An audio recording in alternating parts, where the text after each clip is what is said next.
Dental amalgam has been used in dentistry for over 150 years and was grandfathered into use by the Food and Drug Administration. Because of this, the product was not classified. In 1976, Congress passed a law mandating that the FDA classify all products which have been grandfathered into use. After 33 years of ignoring the congressional mandate to classify amalgam fillings, the FDA was sued. Charlie Brown, National Council of Consumers for Dental Choice.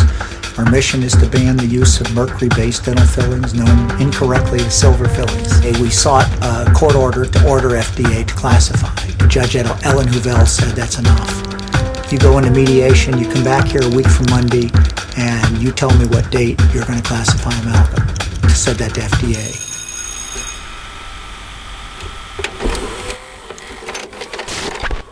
The federal government is again going to look into the safety of the fillings that tens of millions of us already have.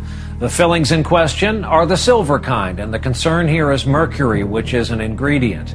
The American Dental Association insists the fillings are safe, but many people believe the mercury can lead to serious health problems. Ladies and gentlemen, the President-elect of the United States, Barack H. Obama.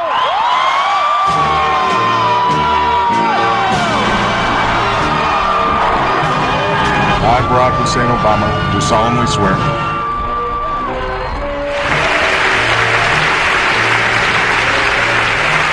I will not back down from protecting our kids from mercury poisoning.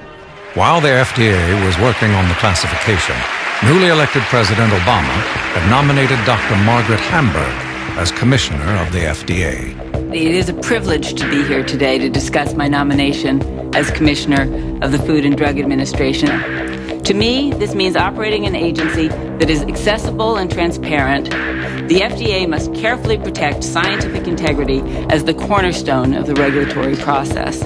Equally important, we must continue to make advances in the safety of medical products. A fifth priority is accountability. The FDA has responsibility to ensure that its work is driven by the best possible science and is undertaken with integrity, openness, and credibility. I'm happy to answer any questions that you may have. Senator Hensey is. During her confirmation hearing, she was asked of her position on dental amalgam. She's asked about the rule in the Senate confirmation. She should have said I'm recused from that rule. Instead, she didn't. Hamburg got through the revolving door. Dr. Hamburg failed to disclose to Senator Hensey that she was a board member of Henry Schein, the largest distributor of amalgam in the U.S. After her appointment was confirmed, Dr. Hamburg inherited the oversight of the amalgam rule already in progress at the FDA. Hamburg had a conflict that should have resulted in her dismissal as commissioner. They made her sign an ethics contract that said, I will not participate in any matter affecting Henry Schein. July 1, she had the meeting to discuss the amalgam rule with Susan Runner and other top FDA staff. She went ahead and worked on the Henry Schein rule while she owned the stock options. In mid-July, she said, okay, I'll recuse myself for ethical reasons. She will not disclose how she recused herself. We take their word for it. Hamburg, in the final weeks before the rule, she wrote Henry Schein's lawyer and said, I want to unrecuse myself. Will you take back the stock options? And the guy was happy to do it. That's the kind of thing that happens in Washington that creates in everybody's mind that we're all corrupt up here. Well, I'm Congressman Dan Burton from the 5th District of Indiana. And when you find out that government officials who are making decisions regarding the health of the nation are doing questionable things, it only adds to the problem. People should have confidence in the government that we're trying to do the best we can for them. And if the head of the FDA has stock in a company that makes dental amalgams and they're making rulings, they should be recusing themselves. And if they don't, I think that they're guilty of criminal activity. And the reason I say that is because I am convinced, after having been the chairman of Government Reform and Oversight for 6 years and had numerous hearings on the subject, that the mercury in the amalgams does cause human neurological problems. Not everyone agrees with the new Food and Drug Administration report that's out this week. It says silver dental fillings are safe. The final rule of the classification was a huge disappointment to health advocates, as it declared the mercury vapor released from amalgam fillings to be safe for anyone and everyone. With the news that there would be no constraints upon the product, Henry Schein's stock soared. Hamburg writes him the day the rule comes out and says, my friendships with Henry Schein outlasts my recusal. My friendships outlast my recusals. Schein stock jumps $1.50. July 30th, the General Counsel writes, Margaret Hamburg, we are indebted to you for your work as commissioner. We are indebted to you. She should not be FDA commissioner. Absolutely not.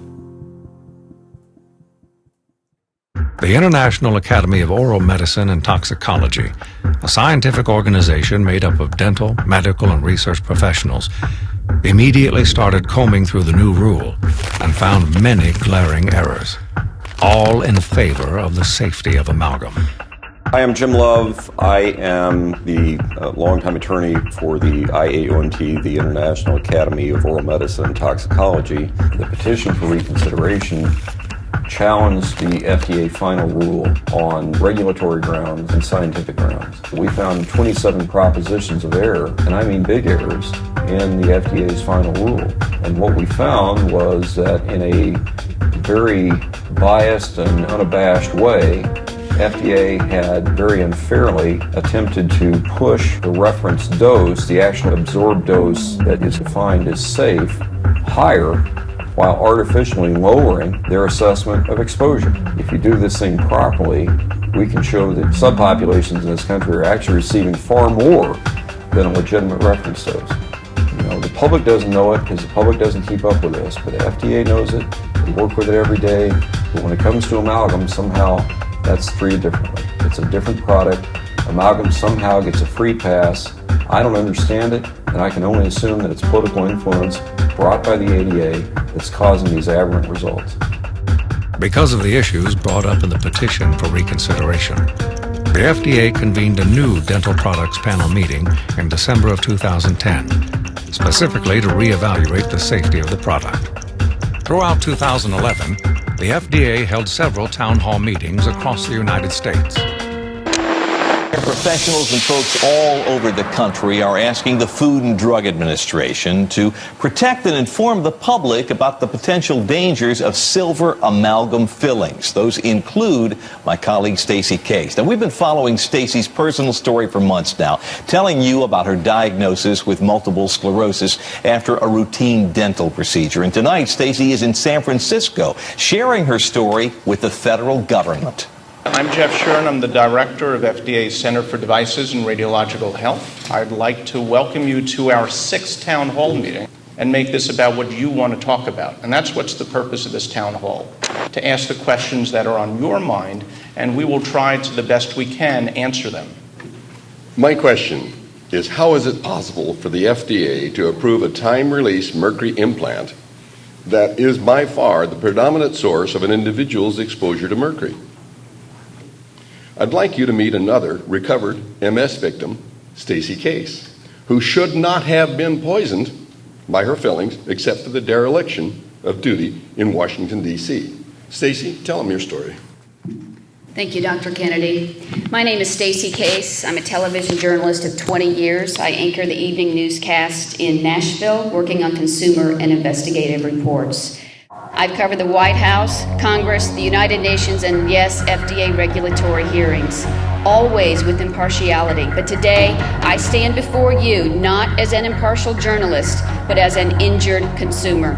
Nearly 4 years ago, I let a dentist talk me into having 4 30-year-old silver mercury fillings replaced because he said they were cracked. Your agency at the time, though, the FDA, had done nothing to warn me, an educated professional, that this was a health hazard. This is a great injustice. I had 4 removed and replaced with 4 new shiny mercury fillings because that's what insurance covers. Within a few days, I had this heavy metal taste in my mouth. I kept chewing gum to try to make it go away. As you know from watching Dr. Kennedy's smoking teeth video, that emits more mercury vapor, which is neurotoxic. So within a few weeks, I developed deep, painful headaches. Within a few months, I was experiencing a myriad of neurological symptoms. The sensation of cold water running down my head, pinpricks up and down my arms, having trouble with word recall, cognitive symptoms. Within 4 months, blurred vision in one eye, tinnitus, ringing in the ear. 7 months after that dental work, I got out of bed one morning and could not walk. My husband took me to the doctor, who this time said, "Mrs. Case, you either have MS or a brain tumor." The MS diagnosis came within just a few days. My children were 2 and 3 at the time.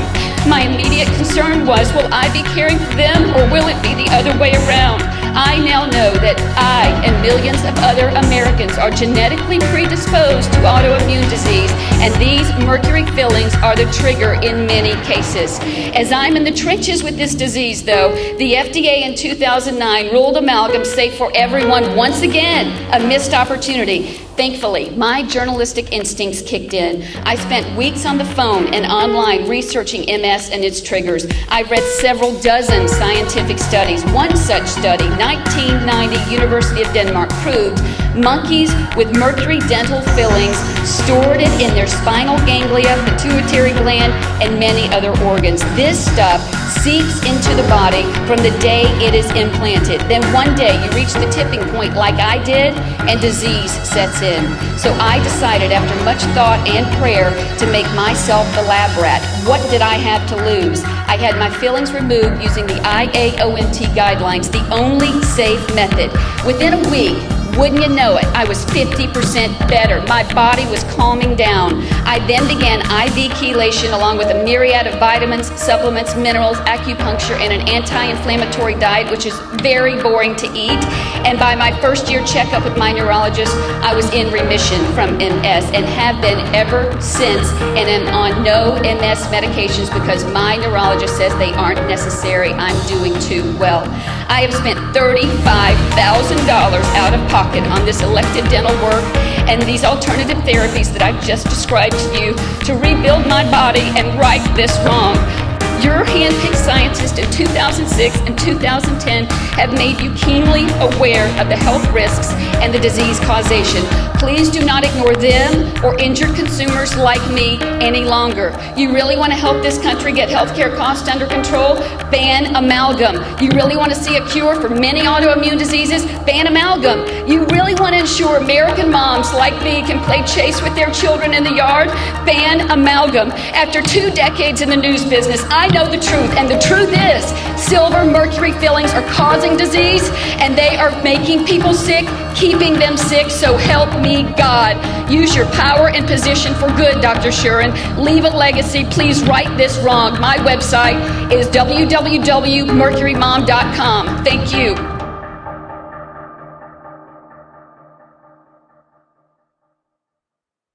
My question is, when will the FDA come out with something that everyone can be proud of? So when I came to CDRH, and this was in late 2009, we had received concerns about prior assessments of of the evidence on dental amalgam. And one of the things I did is I reconvened the advisory panel. And we had that meeting in December, as you know, 2010. We've gone back and we looked at the evidence, and what I can tell you is we intend to come out with an announcement by the end of this year. Since that missed deadline, the FDA has been silent on where the ruling stands.